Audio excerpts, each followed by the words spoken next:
Today we are going to discuss cells. This is an animal cell. We're going to talk about their cell parts and their functions. So first we're going to start with what is a cell. The cell is the basic unit of life or the unit structure of all living things. Organisms can be made up entirely of one cell or unicellular or made up of multiple cells and called multicellular.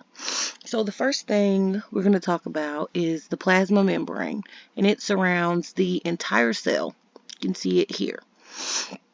The plasma membrane or cell membrane is a selectively permeable membrane that surrounds the cell and provides protection for the cell in a fixed environment inside by regulating what is and isn't allowed in and out of the cell. Some people call it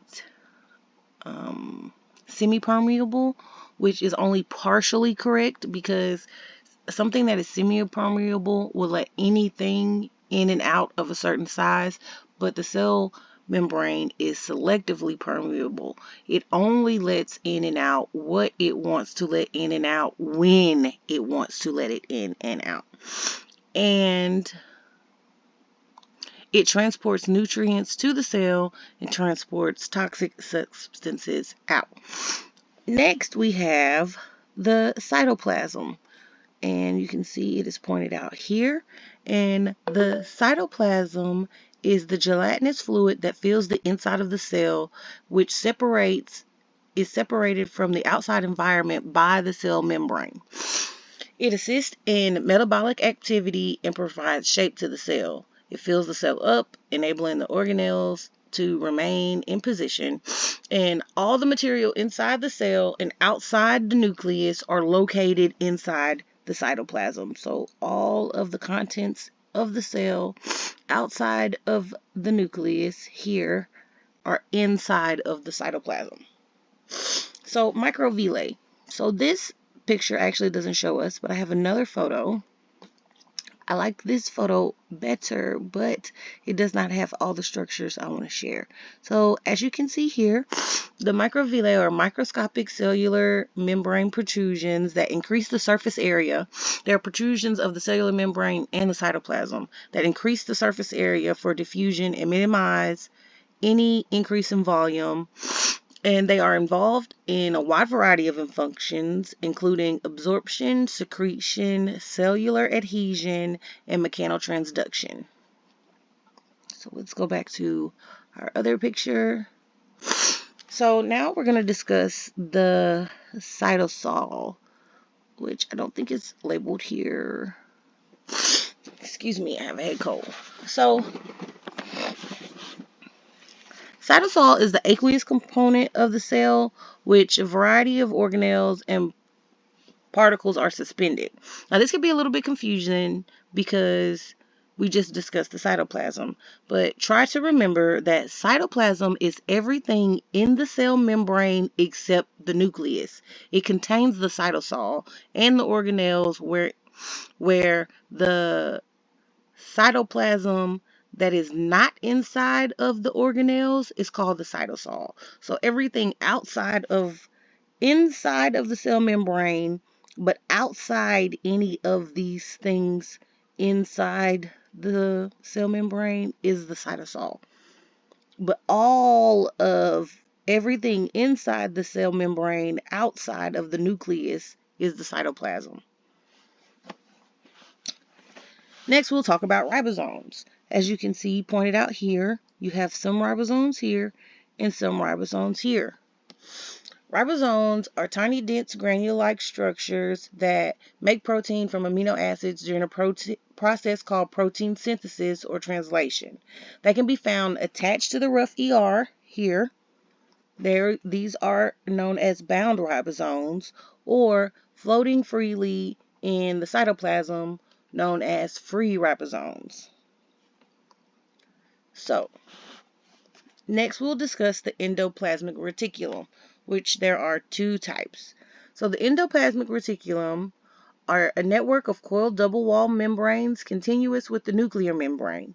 It's involved in transporting materials produced by the cells, such as hormones and enzymes. The rough ER here as previously stated, is covered in ribosomes. Its function is to synthesize proteins that will be secreted from the cell. It also produces new cell membranes. The smooth ER here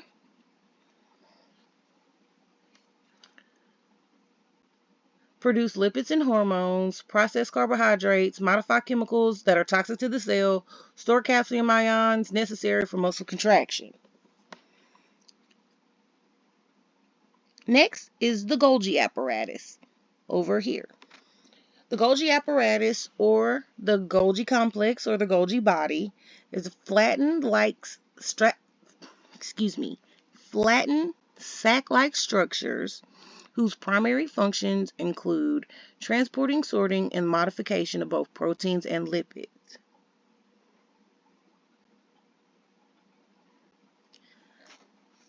Some of these have membrane-bound vesicles, the Golgi vesicles here, and some of the vesicles become secretory vesicles, and they secrete things out of the cell. So now, and some of them become lysosomes. Here, lysosomes. Lysosomes, which are rich in digestive enzymes, break down organic polymers. They act as the cell's digestive system and can also destroy the cell itself when the cell becomes old or damaged and is no longer needed. Sometimes they are called suicide sacs.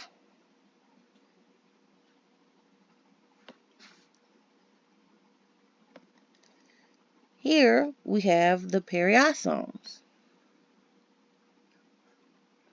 They are responsible for oxidation reactions, including the breakdown of fatty acids and amino acids. During the breakdown process, O2 combines with hydrogen to form toxic hydrogen peroxide, which in turn is converted to H2O. I know that may seem like a lot, but now we have something that is familiar to almost everybody everywhere: the mitochondria, or the powerhouse of the cell. The mitochondria are small rod-like structures which are the site of cellular respiration. They are known as the powerhouse of the cell because they generate ATP from energy stored in food components.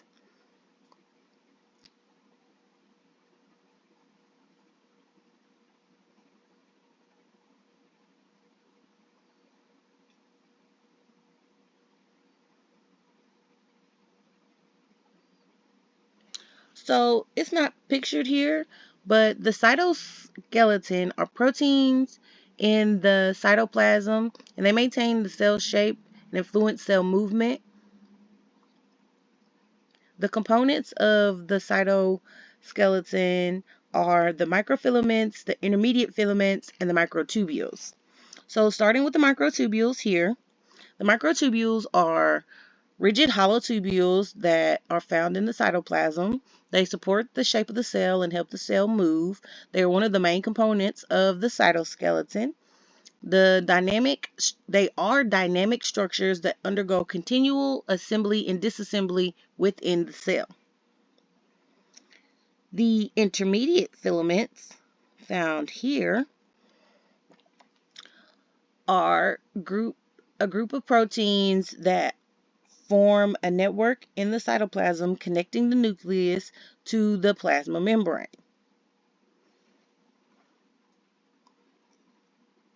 And the microfilaments, pictured here and here,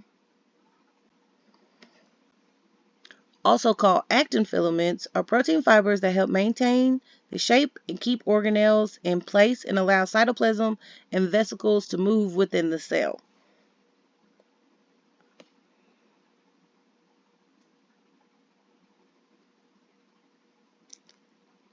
Here we have a centrosome. Centrosomes organize microtubules and regulate cell division.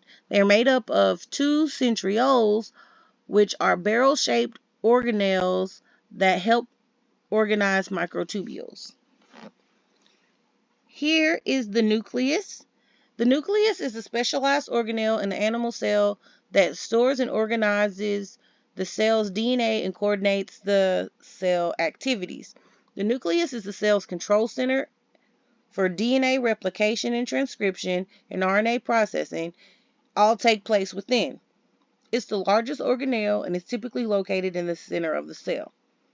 Inside the nucleus, you have the nucleolus, which is a spherical structure in the nucleus made up of protein, DNA, and RNA. Just as the nucleus of the cell, the nucleolus is the largest structure in the nucleus, and its primary function includes ribosomal RNA or rRNA transcription, rRNA processing, ribosome subunit assembly, formation of signal recognition particles, and cell response to stress. So this has been an overview of the structures inside the cell. Hopefully you can listen to this on repeat to try to commit this to memory. Hope this helps.